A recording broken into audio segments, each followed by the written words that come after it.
Hello, you guys. Welcome back to my channel. It's your girl, The Dun Elizabeth, and I'm here to drop some more knowledge per the usual. So let's do some quick updates.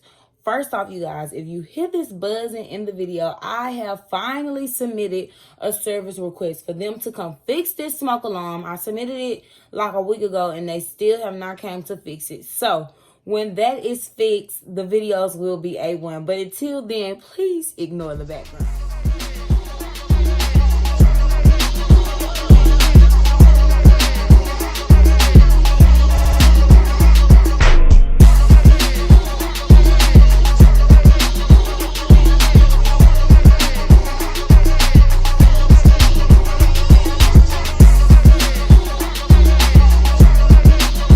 Okay, so in this video, I'm going to be giving you 5 things that you should not do when you're trying to lose weight or going on a healthy fitness journey.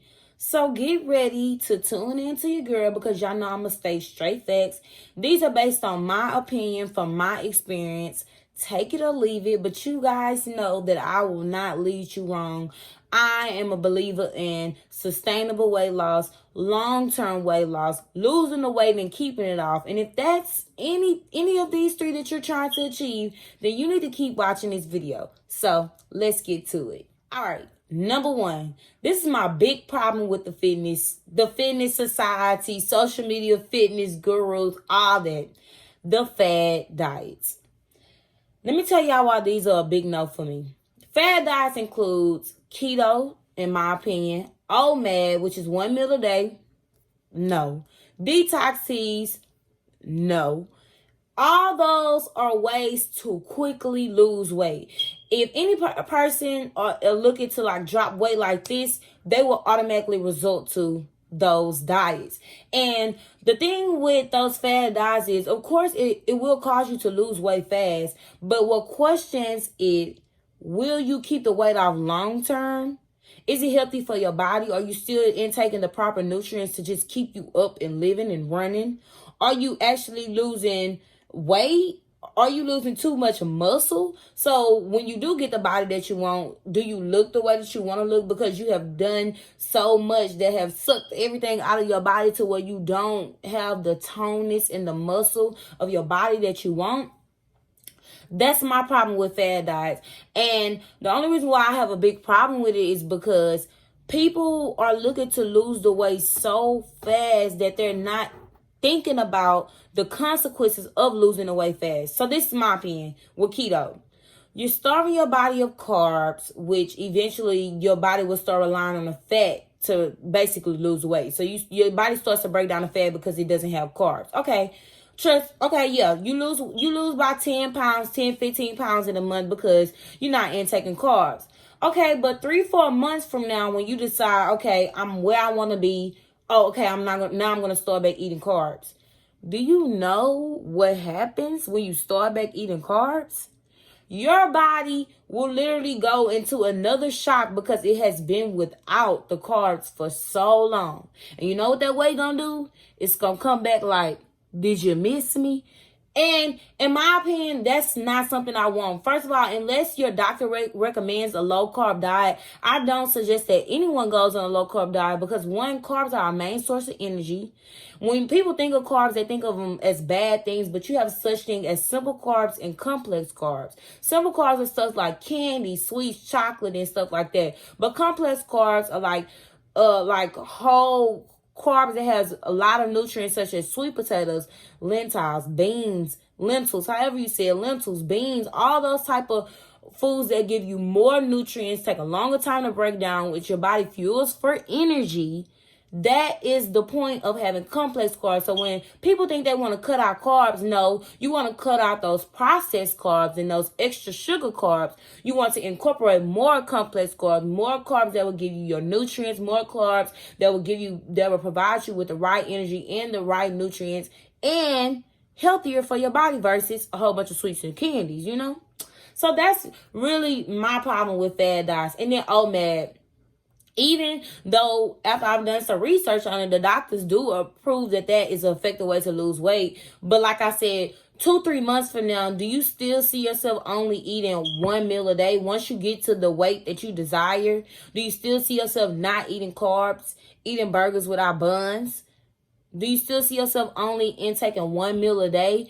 The goal is for me, and I hope that you also agree with this, is to make it long term. Like, you want to be healthier and physically fit long term, not just to achieve that 10-15 pound weight loss, and then when you decide, okay, I'm where I want to be, I'm gonna just chill, then you gain it all back. That's not what we want. We want to be able to keep it off long term, stay healthy, and don't lose a whole bunch of nutrients and a whole bunch of extra stuff along the way just to get the weight off. People should want to become healthier long term. I don't think anyone should expect to lose 15 pounds by starving themselves, or 15 pounds by cutting out carbs when you literally ate carbs your whole life. It's ways to limit your carbs, but the carbs that you intake are healthier carbs. Like, that's a way of thinking. Like, I'm going to eat what I like to eat, but in moderation. I'm not going to cut out everything that I love just so I can drop this 10-15 pounds. And then I done went without for so long. So then when I do incorporate it back into my diet, all the weight is coming back. That's not what we want. So that's number one. Avoid fad diets. Please, I can go on and on about this, but I need you guys to avoid those. Number two, eating less. I see a lot of people, when they decide they want to lose weight, they barely eat. Like, they will literally eat nothing. Like, I have had people come in my DMs say, I'm eating 1,000 calories a day. I'm eating 700 calories a day. And I'm thinking, like, do you literally hear yourself? It requires a lot of energy, aka calories, to keep our bodies moving. It requires a lot of calories just to keep our body functioning, our brain functioning. So if you're intaking 700 calories, 1,000 calories, when on the daily you probably burn 2,000 calories just getting up and walking around, how do you expect to lose weight if you're not giving your body enough nutrients to burn off? This is what your body does. It says, okay, she want to barely feed me, so what I'm going to do is I'm going to store this fat inside of my body for the times that she's going to starve me, or the times that she decides that she wants to starve me and I don't have no energy, but I got to stay alive. So I'm going to rely on that fat. I'm going to store it. I ain't going to let it go nowhere so that it will keep me up and running. So that's what happens when you decide that you want to eat less and not eat enough to lose weight. You literally starving your body, and all it's going to do is store fat. And what that equals to is no weight loss. Nothing. Like, it's very unsustainable. It's very unhealthy for you. You have to fuel your body, and food is fuel. Intake the right amount of calories to give your body something to burn off. If it doesn't have anything to burn off, no results. That's the key. And another thing, when you do that, it causes your body to plateau. So, of course, if you're intaking less than what you're using, you'll lose the weight fast. But then once you get to the point where you've been taking in 1,000 calories, 700 calories, that becomes your maintenance, will only require you to go lower in order to lose more weight. And who wants to eat 500 calories a day? Some days when I'm real hungry, I eat 500 calories for breakfast. I burn, in an average workout, I burn about 600 calories. So if I'm only eating that and I'm burning that, where's the deficit? There's no deficit. It doesn't appear. Remind yourself, my food is my fuel. If I don't have nothing to burn off, I won't lose weight. All right, number 3. I see a lot of people do excessive amount of cardio. And don't get me wrong, cardio is good. Cardio is good for your heart. Cardio is good for building endurance. But what happens when you do too much cardio is, number one, it weakens your metabolism. So the more you do cardio, the more you have to do more and more cardio in order for your body to lose the weight. So by you doing more and more cardio, it weakens your metabolism so that it doesn't require your body to burn off the energy as much, if that makes sense. And another thing that it does is it requires your body to burn more muscle than fat. But the thing is, you have to find a perfect balance between strength training and cardio. So for my preference is, I try to do HIIT cardio 3 times a week. And this is not regular cardio. This high intensity interval training cardio, which means I go explosive for 30 to 45 seconds, and then I recover with maybe 20 to 30 seconds of rest. And I do this for like 3-4 rounds, and that equivalates to about 15 to 20 minutes, maybe even less, and my body will still burn calories after I finish working out. So it's about making explosive movements in that short amount of time, which require your body to use a lot of energy, followed by a low recovery, and that allows your body to burn fat. So don't go to the gym and spend an hour on the treadmill, because then once your body gets adjusted to that hour on the treadmill, it will just require you to spend longer and longer time on the treadmill to burn that fat. And that's not what we want. Find a balance. So this is what I do, y'all. I strength train 3 times out the week. And on my upper body days, I do legs, upper body, legs, upper body. And then on the 5th day, I do full body, okay? And so then on my upper body days, on my 2 upper body days, that's when I do cardio. I do like a HIIT cardio warm-up or a HIIT cardio finisher. And then on my full body days, I'll do a HIIT cardio finisher, and that's usually like 30-second intervals on a Stairmaster. So that means I will go as fast as I can on the Stairmaster for 30 seconds, and then go at a regular pace for 30 seconds. And then on the other 2 days, if you go to my Instagram, I have several like cardio workouts that I will do for maybe like a rounds of 3, 30 seconds on, 30 seconds off. And that's pretty much what I stick to just burn fat, keep the calories burning, and you literally will sweat like hell because you're pushing your body so hard in short periods of time and giving your body this much time to catch its breath before you explode back into it, y'all. That's literally how HIIT cardio makes me feel. It's very, very explosive. Number 4 is to don't cut out your favorite foods, y'all. Like, a lot of people cut out their favorite foods, and let me tell y'all, I fell victim to this. It was one time I did a 21-day challenge, and I literally cut out everything for 21 days. Don't get me wrong, y'all. I lost 10 pounds during that 21-day challenge. I lost 10 pounds, but that next month, I literally gained it all back because I was without it for so long. I cut out alcohol. I cut out sugar. I didn't have no bread, no soda. I really don't even drink soda, but I didn't do no soda, no candy, all that. Like, all those very, very things that people love to eat on a day, that I cut all that out. And I was surprised that I was able to do it. I lost 10 pounds. I seen a significant change in my body. But the key was, it was not sustainable. Like, I couldn't see myself doing that month 2 or month 3. I couldn't see myself not eating no bread, not eating no sugar, not going out for a drink or 2 on the weekends. I just can't see myself doing that for the rest of my life. So please don't cut out your favorite foods. Like, find a way to incorporate your favorite foods, but in moderation. Find ways to, if you love burgers, eat a burger or 2 every now and then, just to keep you sane, just to make sure that when you do get around burgers, you're not eating them all up because you ain't had them in a long time. Like, that's not what we want. Don't cut out your favorite foods. The key is to eat in moderation. Love what you love, eat what you love, but limit it. Eat it in moderation. As long as it fit in your deficit, you can have it. Of course, you want to make healthier choices, but at the same time, we're human. You need your fried chicken sometimes. People love crawfish. People love crabs. People love shrimp. You need that. Like, I don't care what nobody say. I need food. Sometimes I need a little fried chicken, and sometimes I need a little cheeseburger. And that's what I'm going to do to make sure I can keep being healthy and I can keep doing what I'm doing long term. I want to be able to look at myself 5 years from now and be like, girl, you still doing it? Hell yeah, I'm still doing it. So you need to be able to incorporate what you love and not restrict yourself. We're not restricting ourselves none 2021, none 2025, and for so long. We're not doing that, okay? So my last tip is to not expect results tomorrow.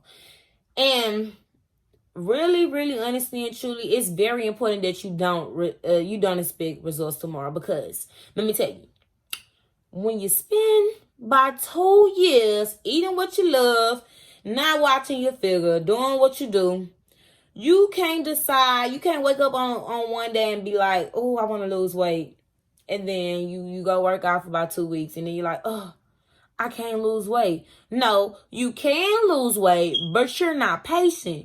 You can get the body that you want, but you don't want to put in the time. You don't want to be consistent. And so that's the problem with a lot of people. You have to be willing to put in the time to get the results. Y'all see my body transformation. I've been on my journey for 2 years. So it definitely takes time to get where you want to get in life, in your fitness journey, in your body goals. Like, it takes time to achieve those results. So you have to step into the game with a mindset that I know this is going to take time, but I'm going to be patient. I'm going to stay dedicated. I'm going to stay consistent until I achieve my goals, until I get where I want to get. And that's the mindset to have, because when I first started my journey, I never had it in my mind like I never said, okay, I want to lose 100 pounds. Because I feel like once you put numbers on your journey, it seems like it takes longer and longer to get there. My idea was, I want to get healthier. I want to be physically fit. I want to be able to walk around and not be tired. I want to be able to do something and not be out of breath. And I achieved that very long ago in my journey. Literally in them first couple of months, I achieved what I was trying to achieve a long time ago. And I feel like it's those small goals that you set for yourself to not distract where you're trying to go. Because when you say, okay, maybe I want to lose 100 pounds. I want to lose 100. I want to be this goal. I want to be at this specific weight. You lose 10 pounds, okay. You lose another 10 pounds, okay. That might take 2, 3, 4, 5 months. You know, it could take a solid 5 months to lose a solid 20 pounds and be able to keep it off. So if you say you want to lose 100 pounds, mentally that becomes very, very hard to keep staying dedicated towards, because you're like, damn, am I ever going to get there? But if you have the mindset that, okay, I'm overall trying to get healthy, I'm overall trying to just become fit, those results will naturally come. Because before I knew it, I was like 85 pounds down, and I'm like, damn, I'm about to hit 100-pound milestone. I didn't even realize it, because I was just so in love with the journey. Like, you have to be willing to fall in love with the journey, fall in love with the process, because if you don't fall in love with the process, it will become very hard to stick to your why. My why is that I want to get healthy. My why is that I want to wake up, be able to achieve anything I want to do. I want to be able to go run a mile and not be out of breath. I want to be able to lift weights. I want to be able to squat as much as I can deadlift.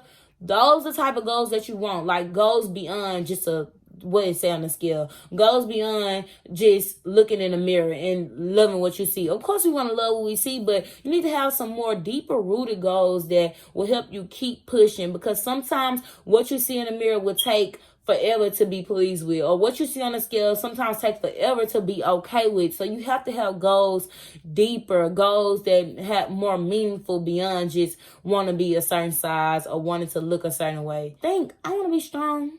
Think, I want to be healthy.